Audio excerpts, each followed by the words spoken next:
안녕하세요. 오늘은 빌립보서 4장 19절 말씀을 가지고 풍성한 공급자라는 제목으로 은혜를 나누고자 합니다. 빌립보서 4장 19절을 한번 읽어보겠습니다. 나의 하나님이 그리스도 예수 안에서 영광 가운데 그 풍성한 대로 너희 모든 쓸 것을 채우시리라. 하나님께서 과연 모든 것을 채워주시는가? 우리가 하나님의 복을 받으려면 어떤 그릇을 준비해야 할까요? 이 말씀을 묵상하는 시간이 되기를 원합니다.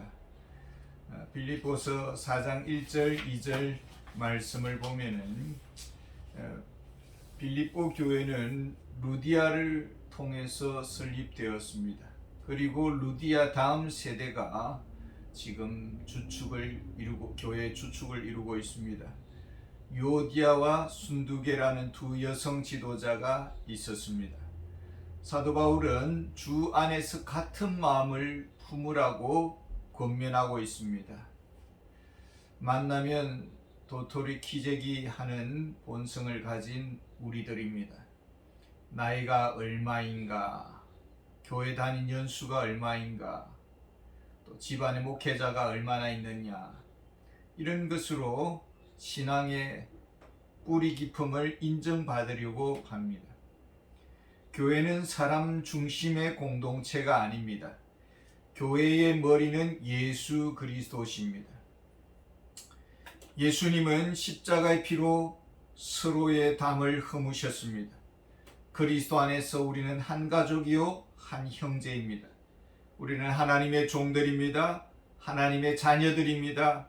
그것으로 충분합니다. 주님이 머리 되신 교회의 의미가 무엇입니까? 말씀 주도적인 교회라는 의미입니다. 말씀이 이끌어가는 교회입니다. 말씀을 넘어서면 안 되고 또 말씀을 벗어나서 가르쳐서도 안 됩니다.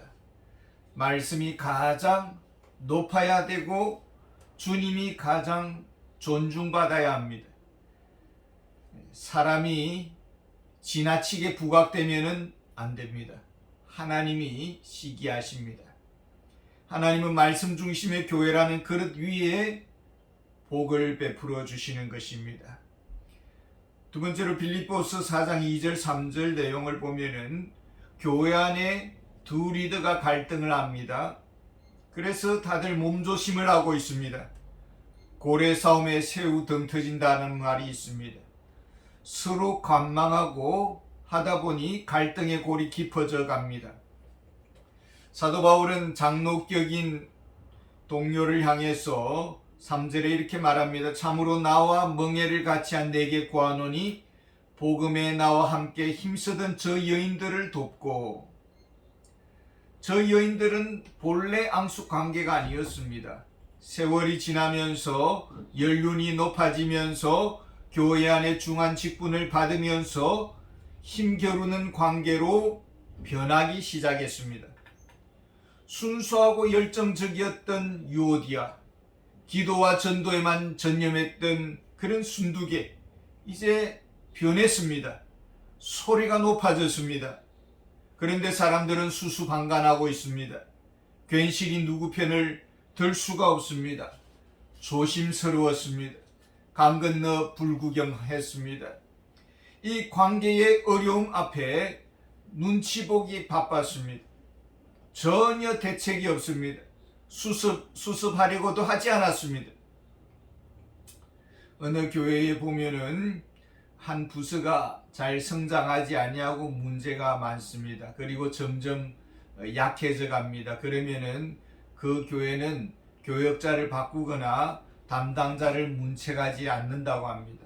그 대신 모든 교역자들이 그 한 부서를 전적으로 돕는다는 것입니다. 그래서 서로 세워주는 그런 교회가 라는 것이죠. 교회의 어려움을 나의 책임으로 여기는 교회. 하나님은 그런 교회에 복을 베풀어 주십니다. 세 번째로 빌립보서 4장 7절에서 9절의 내용을 보면은 하나님은 과연 어떤 교회를 축복해 주실까요? 교회는 그리스도의 신부입니다. 그리스도의 의의 옷을 입었습니다. 그 옷에 걸맞는 품격을 갖추어야 합니다. 참되어야 합니다. 경건해야 합니다. 옳아야 합니다. 정결해야 합니다. 사랑스러워야 합니다. 칭찬받을 만해야 합니다. 덕스러워야 합니다. 이런 생각으로 다듬어져 있어야 한다라는 것입니다. 이 생각이라는 그릇에 무엇이 담겨 있습니까? 온갖 잡세가 날아들지 않습니까? 번민으로 가득하고 염려로 가득합니까? 그렇게 되면 생각의 초점을 잃어버리게 됩니다. 늘 이 생각 저 생각의 바람으로 방황합니다. 9절에 보면은 너희는 내게 배우고 받고 듣고 본 바를 행하라. 그리하면 평강의 하나님이 너희와 함께 계시리라. 무엇을 배웁니다. 또 듣습니다. 받습니다. 근데 조건이 있습니다. 빈 그릇이 되어야 받을 수 있고 들을 수 있고 배울 수가 있습니다. 빈 그릇을 준비해야 합니다. 그 빈 그릇 위에 말씀으로 채워지는 것입니다. 그래서 어떻게 하면 이 말씀을 내가 실천할까? 이 생각으로 우리가 가득해야 한다라는 것입니다. 어떻게 하면 내가 성경 읽기를 잘할 수 있을까? 어떻게 하면 내가 꾸준히 성경 말씀을 읽고 살아갈까? 이런 가장 기본의 사모하는 마음이 있어야 되는 것이죠. 어떻게 하면 전도의 사람이 될까요? 어떻게 하면 한 영혼을 붙잡고 내가 전도할 수 있을까요? 이 생각으로 가득할 때에 주님은 축복해 주시는 것입니다. 어느 교회에 간호사가 있었습니다. 목사님이 청년부 간사로 임명을 했습니다. 청년들이 없었습니다. 간호사로 일을 하다가 청년부 사역자가 되었습니다. 아무것도 배운 바가 없습니다. 그저 앉아나서나 주님 앞에 매달리고 기도합니다. 철야하고 금식하고 매달렸습니다. 지금은 그 청년부가 300명이 넘는 그런 교회가 되었다는 것입니다. 이 한 여성의 그 순수한 헌신이 그 교회를 빛나게 한 것이죠. 거룩한 생각의 그릇에 말씀을 실천하려는 갈망으로 채울 때에 하나님이 임재하시고 부흥의 역사는 일어날 줄 믿습니다. 네 번째로 빌립보서 4장 6절, 13절, 19절 내용을 보면은 하나님은 어떤 교회에게 은혜를 베풀어 주실까요? 우리의 마음속에 염려의 검은 연기가 모락모락 올라옵니다. 그러면은 얼큰이 하고 이것을 문제 삼아야 되겠다. 이것은 사탄이 주는 생각입니다. 사탄에게 속한 사람의 행태입니다. 염려의 생각이 이렇게 퍼져나갑니다. 냄새가 퍼져나갑니다. 옳거니 이 염려를 기도의 기회로 삼아야 되겠구나. 또 하나님께서 또 무슨 축복을 주시려나? 이것은 바로 성령의 생각입니다. 그가 바로 성령의 사람입니다. 누가 기도를 합니까? 믿는 자입니다. 하나님의 풍성한 자원을 믿습니다. 그래서 두려워하지 않습니다. 염려하지 않습니다. 불평과 원망의 늪에 뭉개고 앉아있지 않습니다.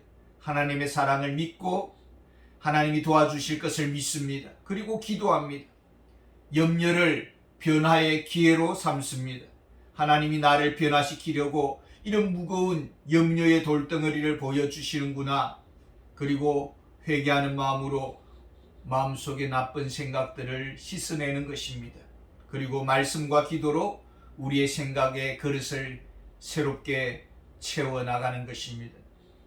하나님이 우리의 속사람을 강하게 하시고 그 마음속에 하나님께서 성령으로 축복해 주실 것입니다.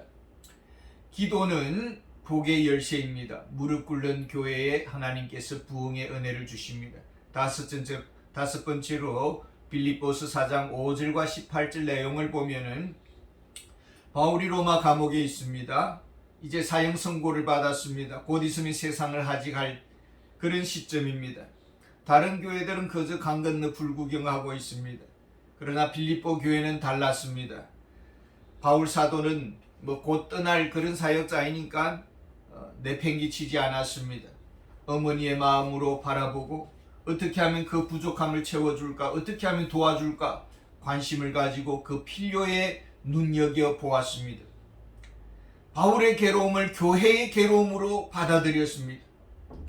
목회자는 복음의 소리 역할을 합니다. 소리는 눈에 보이지 않습니다. 하나님은 그 소리를 통해서 우리에게 찾아오시고 만나주십니다. 그 소리를 타고 오셔서 구원의 역사를 일으키십니다. 소리의 역할을 잘 감당할 수 있도록 교회는 힘썼다라는 것입니다. 문제의 감시자가 아니라 필요의 공급자가 되어 주었습니다. 하나님은 그런 교회를 축복해 주십니다. 선교사들의 어려움을 나의 어려움으로 생각하는 교회를 축복하십니다. 선교사들의 근심을 나의 책임으로 여기는 교회를 축복해 주십니다. 여섯 번째로 11절과 12절 내용입니다. 하나님은 어떤 성도와 교회를 축복해 주실까요? 물질 관리를 잘 해야 합니다. 내게 주어진 물질이 있습니다. 다 하나님께서 주셨습니다. 크든 작든 하나님이 주신 선물입니다. 하나님이 감당할 만한 그런 물질을 주십니다. 우리가 부족하다고 생각할 때가 있습니다. 그것은 기도의 제목일 뿐입니다. 겨우 이것밖에 주지 않았느냐, 너무 인색하지 않느냐, 불평이 목구멍까지 차오릅니다. 우리는 손 내밀면서 살지 않기를 원합니다. 사랑의 선물은 우리가 받을 수 있습니다.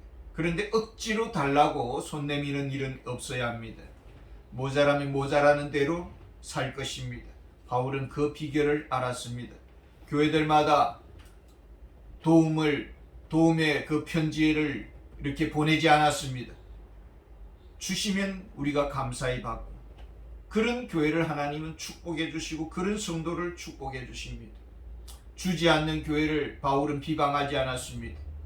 주어진 물질 하나님의 사랑의 선물입니다. 하나님이 때로는 훈련 차원에서 좀 더 기도로 채우라고 주시는 훈련이 있습니다. 하나님께 빈손을 내밀어야 합니다. 하나님은 그런 교회에, 그런 성도에게 채워주실 것입니다. 한 해 반이 지나갑니다. 지난 반년 동안 베풀어 주신 사랑과 그 축복을 생각하면서 감사와 기쁨으로 하나님 앞에 나오는 그런 다음 주일 맥주감사절이 되기를 원합니다. 감사합니다.